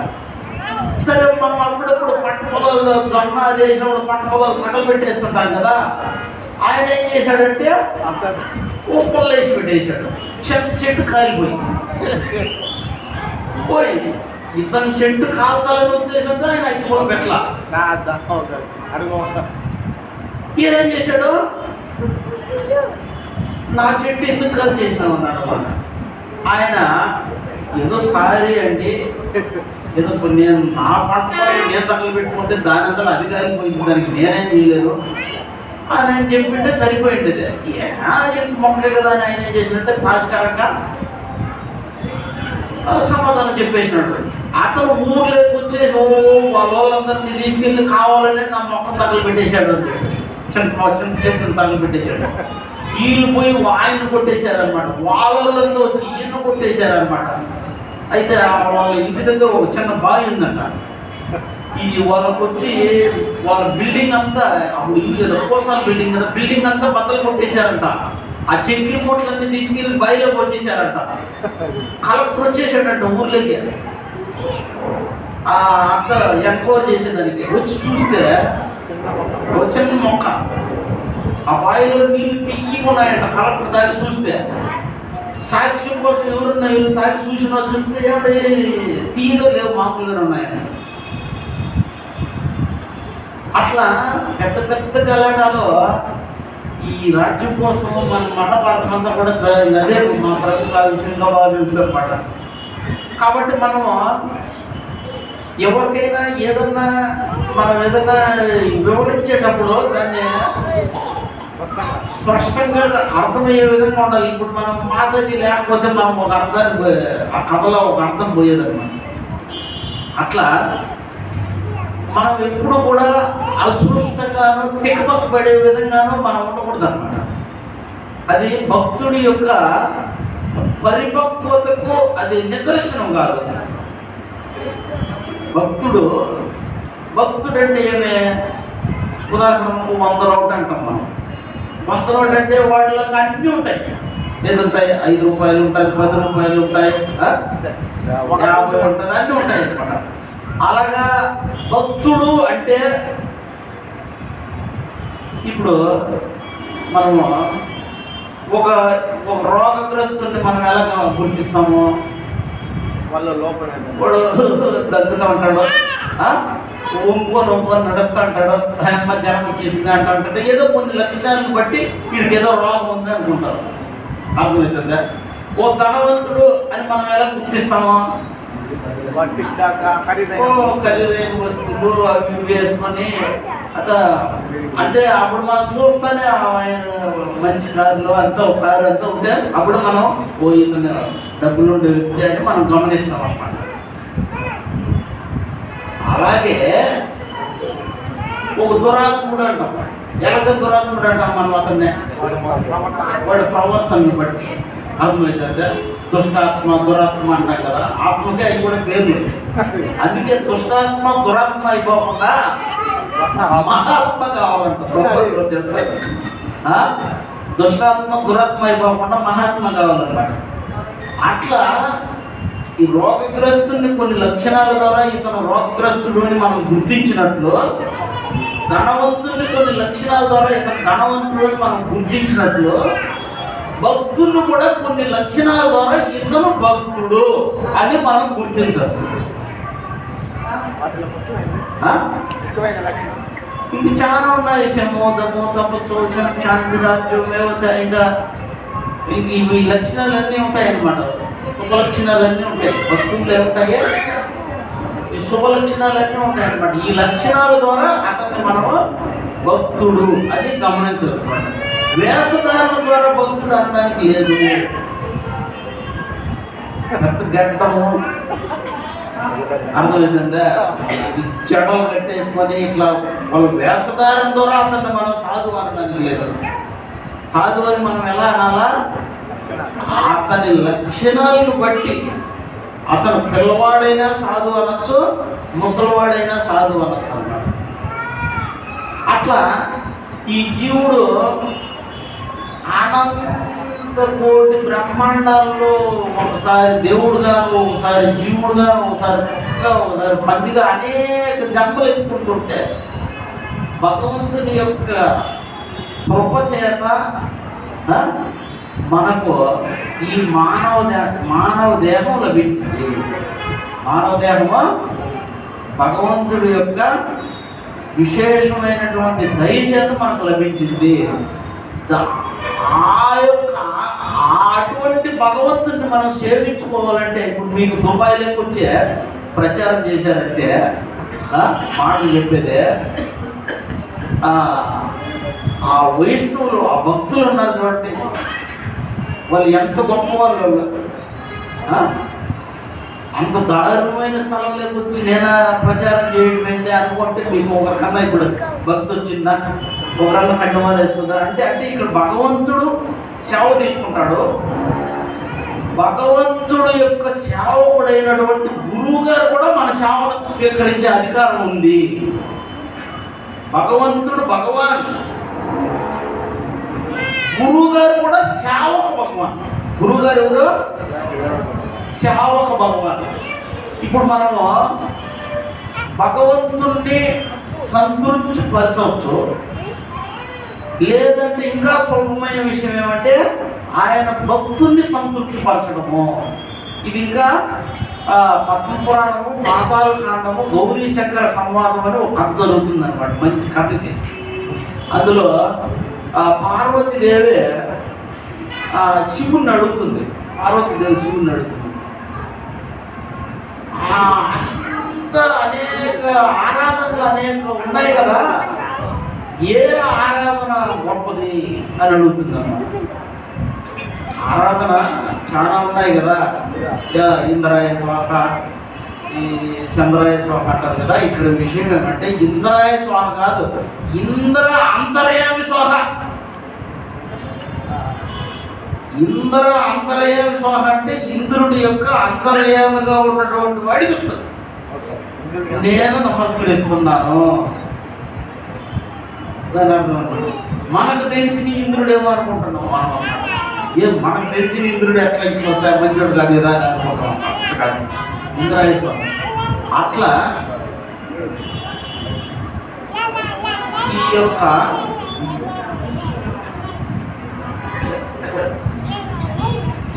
ఈ యొక్క జీవుడు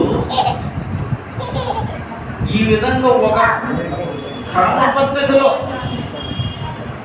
ఉద్ధరింపబడడానికి క్రమ పద్ధతిలో జీవుడు ఈ మన ఆచార్యులు ఏం చేశారో, వాళ్ళు వచ్చి మనకి ఈ విధంగా భగవంతుని సంతృప్తిపరచండి, ఈ విధంగా భగవంతుని సంతృప్తిపరచండి అని వాళ్ళు మనకు తెలియజేసి వాళ్ళు మనకు మన సేవను స్వీకరించారు. వాళ్ళు మన సేవను స్వీకరించి వాళ్ళు భగవంతునికి ఇచ్చేసారనమాట. ఆ విధంగా మనకు భక్తి వచ్చింది.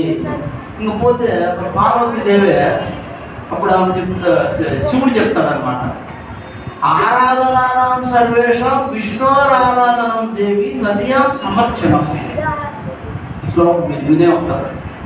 ఓ దేవి, నువ్వు చెప్పినట్లు అందరి దేవతల కంటే కూడా విష్ణువుని ఆరాధించడం శ్రేష్టమే. అయితే అంటాడు. మళ్ళీ అయితే ఏమంటే నా అభిప్రాయము అంటాడు. ఏం నీ అభిప్రాయం అంటే ఆయన కంటే కూడా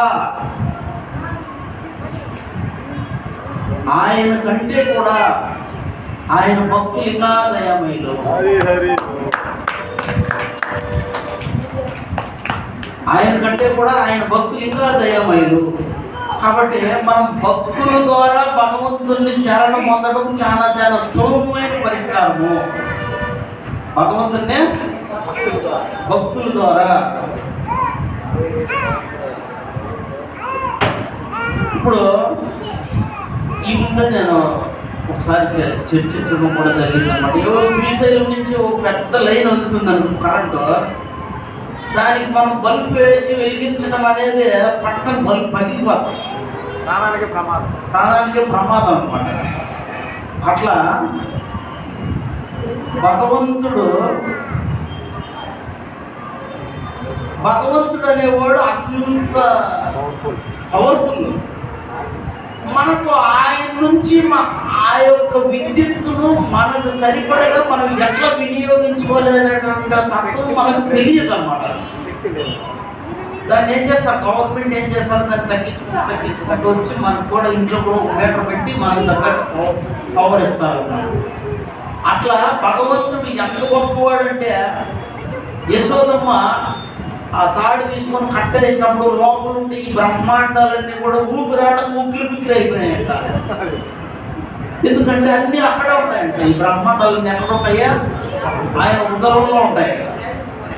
ఏది కృష్ణ నువ్వు మట్టి తింటున్నావని నీ మీద వీళ్ళు కంప్లీట్ ఇచ్చారు అని అంటే, లేదు నేను మట్టి తిన్నాను, వాళ్ళు నా మీద సాడీ అని చెప్పారు. వాళ్ళకి నేనంటే కిట్టదు, అందుకు నా మీద వాళ్ళు సాడీ అని చెప్పారు అన్నారు. నువ్వు ఎంత మంచోడు నాకు తెలిసిన ఒకసారి నోరు తెరువుంటే ఏముంది, అన్ని కనపడుతున్నాయి. నోట్లో బ్రహ్మాండాలు అన్నీ కనపడుతున్నాయి. భగవంతుడు ఆయన శ్వాస వదిలినప్పుడు ఈ బ్రహ్మాండాలన్నీ బయట వస్తున్నాయట. ఆయన మళ్ళీ శ్వాస తీసుకున్నప్పుడు ఇవన్నీ లోపలికి వెళ్ళిపోతున్నాయి. కాబట్టి భగవంతుడు అఘోరణీయం మహతో మహోయ. ఆయన ఎంత గొప్పవాడు ఎవరికి తెలియదు. అతను ఎంత దయమయుడు అనేది కూడా ఎవరు అంచనా వేయలేదు. అతను ఎంత గొప్ప, ఎంత దయ అంటే భగవంతుడి దయ. తన భక్తులుగా ఆయన కానీ ఎవరైనా ప్రేమించారంటే తను వశమైపోతాడు అనమాట. అది ఎంత వశమైపోతాడంటే ఇంక వాళ్ళు ఆ భగవంతుడిని వాళ్ళు అవసరమైతే తాడు తీసుకొని కట్టేసేస్తారు, అవసరమైతే కర్ర తీసుకొని కొట్టేస్తారు, ఏదైనా చేసేస్తారు అనమాట. అంతగా ఈయన అర్పించుకుంటాడు భగవంతుడు. ఇది ఆ భక్తి అనేది అనమాట. ఆయన ఎవరైనా ప్రేమించారంటే, అయితే నేను మిమ్మల్ని ప్రేమించారనుకోండి, మీరు నన్ను ప్రేమించారంటే దానికి ఒక అర్థం ఉంటుంది అనమాట. కానీ భగవంతుడు అలాగా ఎంత ప్రేమిస్తాడో నేను చెప్పలేను. నేను ఒకసారి ఇది భగవంతుడు వీక్నెస్ అంటే ప్రభు అడుగుతున్నాడు, గుర్తుంది ప్రభు. భగవంతుడు వీక్నెస్ ఇది. ఆయన కానీ ప్రేమించామంటే ఆయన వీక్ అయిపోతాడు. ఎంత అర్పించుకుంటాడో తెలియదంటే వీక్నెస్ కాదు అది, అది భగవంతుడి స్వభావము అని చెప్పాడు ప్రభు. భగవంతుడి యొక్క స్వభావం అట్లా. భగవంతుడి యొక్క ఆ స్వభావం, భగవంతుడు ఆయన ఎవరైనా ప్రేమించారంటే ఆయన తిరిగి ఎంత ప్రేమిస్తాడంటే, ఇప్పుడు ద్రౌపది ఎంత చీర ఇచ్చింది, కృష్ణుడు ఎన్ని చీరలు ఇచ్చాడో, కుచేరుడు ఎంత ఇచ్చాడో, కృష్ణుడు కుచేరుడికి ఎంత ఇచ్చాడో. చాలామంది ఈ ముఖ్యంగా ఈ క్రైస్తవ పాస్టర్లు మేము యూట్యూబ్లో చూస్తుంటాము. భగవంతుడంటే వాళ్ళ లెక్కలో ఏది అడిగితే అది ఇచ్చేసేవాడు. వాళ్ళ లెక్కలో అది ఏది అడిగితే అది ఇచ్చేస్తాడు భగవంతుడు అనుకుంటా అని అంటారు వాళ్ళు. అది అది అది అనుకుంటారు. అది ఎట్లా భక్తి అవుతుంది? భగవంతుడు ఏదంటే మనకి ఇచ్చేస్తున్నాడంటే అదే భక్తి అవుతుంది. ఒకసారి పూర్వక్షేత్రంలో ఒక బ్రాహ్మణుడు కుష్ఠవ్యాధితో బాధపడుతుంది. చైతన్య మహాప్రభు వెళ్ళి అతని భక్తికి ఆయన చాలా ఉప్పొంగిపోయి సంతోషపడిపోయి ఆయన కౌగిలించుకుంటాడు అన్నమాట ఆ బ్రాహ్మణుడు. అయితే ఆ బ్రాహ్మణుడికి కుష్ఠవ్యాధి ఒళ్ళంతా పురుగులు పట్టేసి అయితే ఆ వ్యాధి అంతా కూడా నయమైపోయింది. అప్పుడు ఆ బ్రాహ్మణుడు భగవంతుడు వచ్చి కౌగిలించుకొనేశాడు చైతన్య మహాప్రభు, నా వ్యాధి అంతా నయమైపోయింది అని సంతోషపడలేదు. నా వ్యాధిని ఎందుకు తీసేశావు? నా వ్యాధిని నా కర్మను నన్ను అనుభవించనివ్వకుండా నా బరువు ఎత్తి ఇంకొక నెత్తిని వేసేయమంటావా? ఓ భగవంతుడా, నువ్వు భగవంతుడే కావచ్చు, నీ ముందు అధికారం, నా కర్మను తీసేసే అధికారం నీ ముందే. అయితే దీనికి నేను అంగీకరించను, నా కర్మకి ఇచ్చేయట. అంగీకరించలేదు. ఆయన పుష్పేద ఆయనకి ఇచ్చిందాక ఆయన అంగీకరించలేదు. మళ్ళీ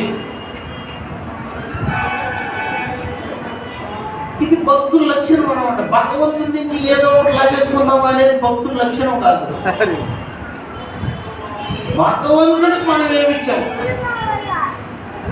కృష్ణుడు పేదోడు.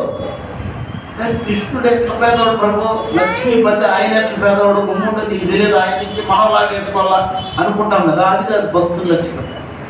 కృష్ణుడు పేదోడు, కృష్ణుడు చిన్న పిల్లోడు, కృష్ణుడు అమాయకుడు, ఏమీ తెలియదు. ఇది బృందావనం భక్తి. కృష్ణుడు జాగ్రత్తగా చూసుకోవాలా.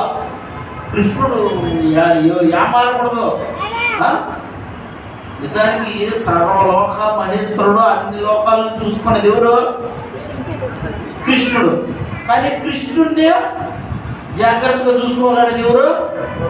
భక్తుడు, గోపికులు. కాబట్టి భక్తి అనేది మనది భక్తి. ఇది భక్తి. భగవంతుని నుంచి ఏదో కోరుకునేది భక్తి కాదు, భగవంతుని సేవించడం భక్తి. ఇది భాగవత ధర్మము అని ప్రభుపాదుల వారు మనకు వివరిస్తారు. నాకే ఇప్పుడు పూర్వ బ్రాహ్మణుడిని ఆయన అంగీకరించలేదు. నా జబ్బు నాకు ఇచ్చే అన్నాడు. ఆయన చాలా సంతోషపడ్డాడు. ఇప్పుడంటే చైతన్య మహాప్రభు తిరిగి అతని రోగాన్ని మళ్ళీ అతనికి ఇచ్చేసినప్పుడు అతను చాలా సంతోషపడ్డాడు. ఇప్పుడు మనం ఏంటంటే, ఓ భగవంతుడా, నేను చాలా బాధల్లో ఉన్నాను, భగవంతుడా నాకు ఈ చదువుకుంటాడు, నాకు మంచి డిగ్రీ ఇచ్చే స్వామి, స్వామి నేను కష్టపడతాడా, నాకు పెద్ద బ్యాగ్ నిండా కట్ట డబ్బులు వచ్చేయాలి స్వామి, నాకు మంచి బంగారు వచ్చేయాలి స్వామి అంటే, స్వామి నా మోకాళ్ళ నొప్పులు పోవాలి స్వామి, నా నడుము నొప్పి పోవాలి స్వామి. ఎందుకు పోవాలా అంటే, నీ కర్మలో ఇంకొకరు తీసేసే సామర్థ్యం ఉన్నప్పటికీ కూడా ఎందుకు ఇవ్వాలి? నీ కర్మలు ఇంకొకరికి ఎందుకు ఇవ్వాలా? అది భక్తి. కాబట్టి అనిపించిన సంతోషమే కదా. అసలు కుంతిదేవుల విజయం అనంతరము భగవంతుడిని ఏమని ప్రార్థిస్తుందంటే, కృష్ణ నువ్వు అప్పుడు ఇచ్చావు కదా కష్టాలు బాధలు అవి కావాలంటారు.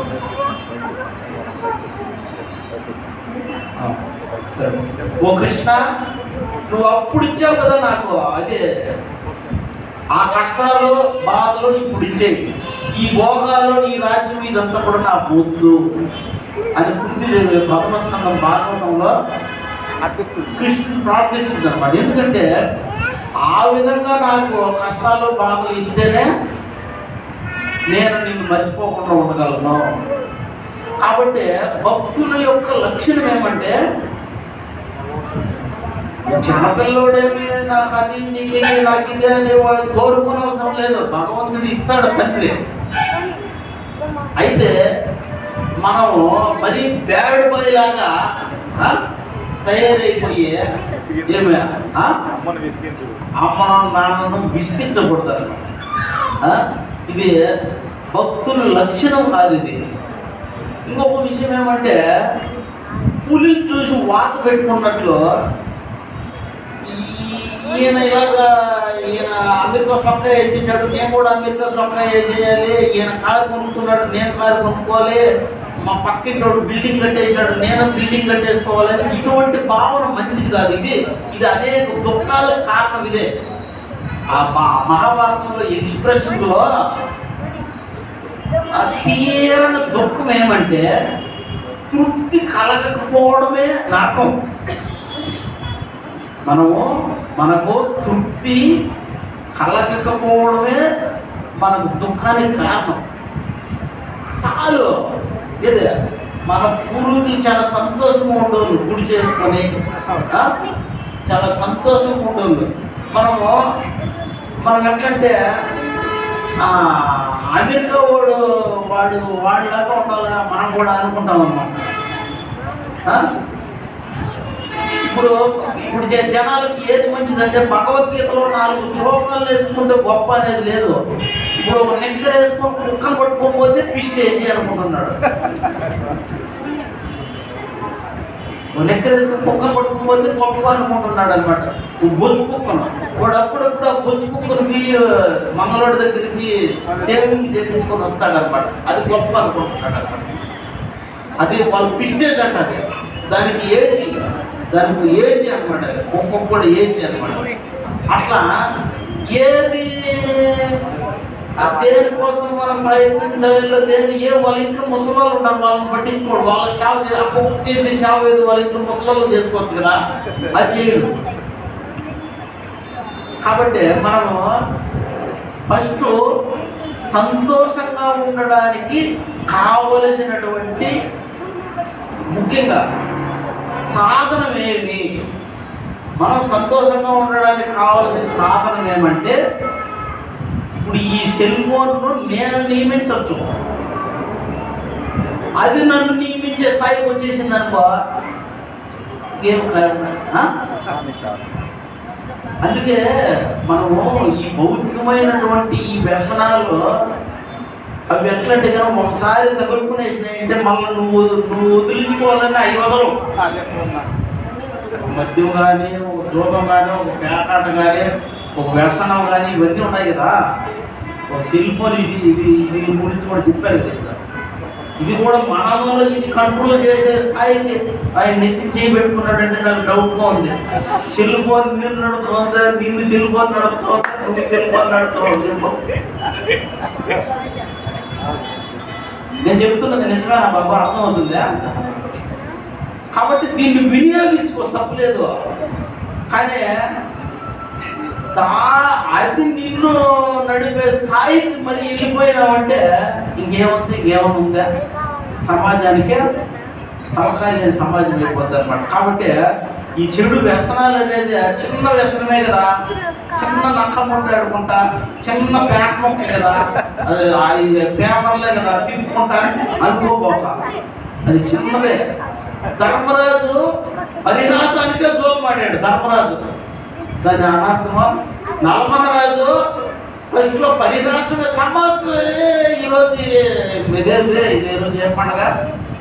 మహాశివరాత్రి వెయ్యంత మేలుకోవాలరా, చింతగింజలు పిక్కిలాట ఆడదాము అంటారు అనమాట. చింతగింజలు పిక్కిలాట రూపాయి 2 రూపాయలు కోపం వచ్చేసి 100కి వెళ్ళిపోతుంది. నలమహారాజు ఈ జోగం ఆడినప్పుడు అది తమాస్కే, మొదట్లో స్టార్ట్ అయింది తమాస్కే, మళ్ళీ దాని యొక్క అసలు రూపం బయటపడు. కాబట్టి ఏది కూడా మనం పరిహాసం వారికి కూడా తీసుకోకూడదు. ఒకసారి వెంకటేశ్వర స్వామి వచ్చాడనమాట అదిరామ్ బాబాజీ దగ్గరికి. ఏం బాబాజీ ఎప్పుడు గోయిందా అనుకుంటుంటావా? ఏం కొంచెమన్నా కళాపోసన ఉండద్దా? ఇదే పేకాట ఆడదాం అన్నాడు అనమాట. ఇది దయాలు ఆడడం అది నాకు శాంతం అదే అన్నాడు. నేను నేర్పిస్తారా అన్నాడు అనమాట. ఎవరు? వెంకటేశ్వర. కాబట్టి ఇది భౌతికమైంది కాదు, ఇది భగవంతుడు కూడా ఆ భక్తులతో వాళ్ళ యొక్క కీర్తి వ్యాపింపజేయాలని భగవంతుడు ఆయన నాటకం ఇది. అదే ఇదే బాగుంది అని ఆడుతూ ఉన్నాడు అనమాట. అయితే ఈయన నకలు అన్ని తీసుకొచ్చి అక్కడ పెట్టేసి వెళ్ళిపోయాడు అనమాట. అట్లా భగవంతుడు దైవ వశాన ఆయన భక్తులతో ఒక్కొక్కసారి ఇట్లా ఈ పేకాట్లా ఇవి ఆడుతుంటాడు. అది వేరే విషయం, అది దివ్యము. అర్థమవుతుంది. కృష్ణుడు 16,000 మందిని పెళ్లి చేసుకున్నాడు. నేను ఎందుకు చేసుకోకూడదంటే ఒకరిని ఎగరా కృష్ణుడు గోవర్ధనగిరి పర్వతం పెంచాడు, నువ్వు ఎందుకు ఎత్తకూడదు? అంతే కదా. ఇప్పుడు కృష్ణుడు ఈ పంచభూతాలు సృష్టి అన్ని సృష్టిలో భగవంతుడే చేశాడు కదా, మరి మనం ఎందుకు చేయకూడదు?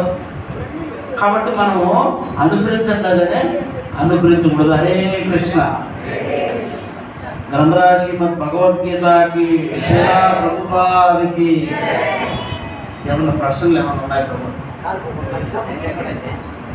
ఏదో నోట్లో వచ్చేసి చెప్పండి.